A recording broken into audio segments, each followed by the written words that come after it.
Okay, welcome to the lesson on Learning Target 7 is graphing base functions applying horizontal and vertical transformations.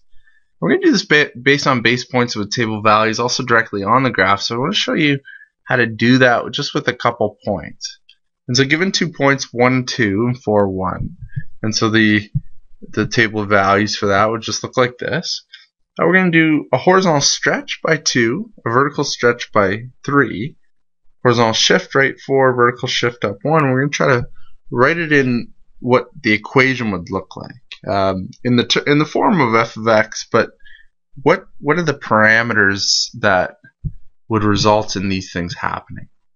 Okay, so you can try that question on your own, and then I'll just keep moving on. So if we plot those points, to horizontally stretch them, what that means is multiply the x's by 2. And to vertically stretch them, that means multiply the y's by 3. And so what happens is, horizontally, this guy spreads out, double, and it triples vertically. This guy doubles, and he triples vertically. So each point, you can see how it changes. Now shift right 4 and up 1 would look like this. Right 4, up 1, and right 4, up 1. And so the blue graph today, in all of the graphs, is actually giving me the final graph. The red graph will be the base, the yellow graph will be the intermediate, and the blue graph will be the final graph. So if we fill in the blanks, we can put the numbers. If it's a horizontal, so a vertical stretch by 3, we put the 3 on the front because it's vertical. Horizontal stretch by 2, we actually have a half inside on the front of the x, because it's a horizontal compression or horizontal stretch, so you actually have to half all of the inputs. And then we're going to subtract 4, so right 4 because we're moving up 4, so we actually have to move them back to get to the same values, and we're adding 1. Okay, so all the numbers would show up like that. So we're going to run through some examples today. There's 8 of them. I'm going to split this up into 2 videos, so I'll do the first 4 first. So the base function for the first one is the square root function. The base points look like this, and so we can plot the base points one at a time. The base points come in from subbing in convenient inputs and getting the output, and so the base graph looks like that. The 2, what that does is a vertical stretch by a factor of 2. And so showing that on the table of values, we just multiply all the y values by 2. And so the orange graph will show up, and it just doubles all the heights so that we're multiplying by 2. Okay? And the plus 4 horizontally shifts at left 4. So we don't have to do that in the table of values. We can just take each point and shift them to the left 4. And so you can see every yellow point just moving left 4. And the final graph is the blue graph. Okay. The next one, the base function is 1 over x, and so those base points they look like this. So again, it's convenient inputs, and really it's the same thing on the positive and the negative. But the reason why we use a half and a negative half and a half is because we can't plug in 0, but we still want shape between near the x-axis, near the y-axis. Okay, so if we plot those points, we get negative 2, negative a half, negative 1, and negative a half, negative 2. And then a half, 2, 1, 1, 2, a half.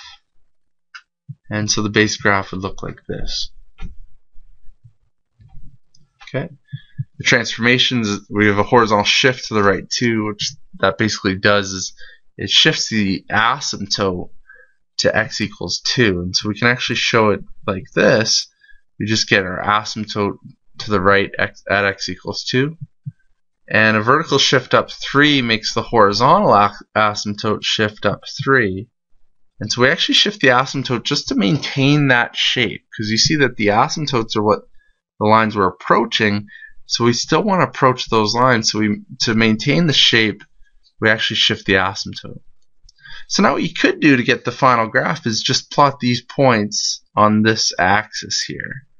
But certainly you can just take every point, shift it to the right 2, and up 3, And so every point, right 2 up 3. We should get the exact same shape that we had at the beginning, right 2 up 3. And so the final graph is the blue graph. Okay, kind of rough. It's a little bit tough to get these right on, these points like this. But you get the idea. Okay? The next one, the base function, is the absolute value of x. So the base points look like this. So we plug in the convenient inputs, which are -2 to 2. And they output the positive values. And so the red points are just plotting those points. Okay? Transformations, we get a horizontal compression by a third. So it's opposite. Since all the x is going to be multiplied by 3, we need a third of the size of the x's to actually get to the same y value. And a reflection in the x-axis. So the negative is actually a vertical reflection. Okay? And so just multiplying by 1/3 first, all the x's just get divided by 3, and the y's are negative. But to show the 1/3 first, what happens is just everything's being compressed in towards the y-axis by a third. And then reflecting it, we just reflect it, everything just opens down. And so we can plot those points, and you can see at -2, at -1, you're at -3. Okay. The next one, the base function, is x squared. We do have a way to graph this just from grade 10, but we are going to use the transformations for the sake of practicing the transformations. So the base points look like this, and we can plot those base points. So it's your parabola. Again, convenient inputs, -2 to 2, and these are the outputs after we square them. We get a vertical reflection and a stretch by 2. And so what that does is it multiplies all the y values by -2. And so we can take that and multiply all the y values by -2, and we get the orange graph. And so it's just really plotting these points, but you can see they double in height, and they also open down. And then we got the horizontal shift right 3 and the vertical shift up 5.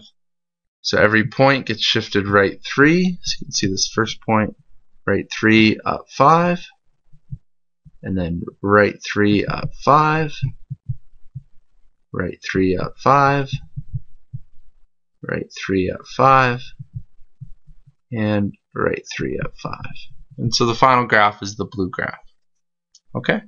And so that's part 1, and I'll do part 2 in a separate lesson.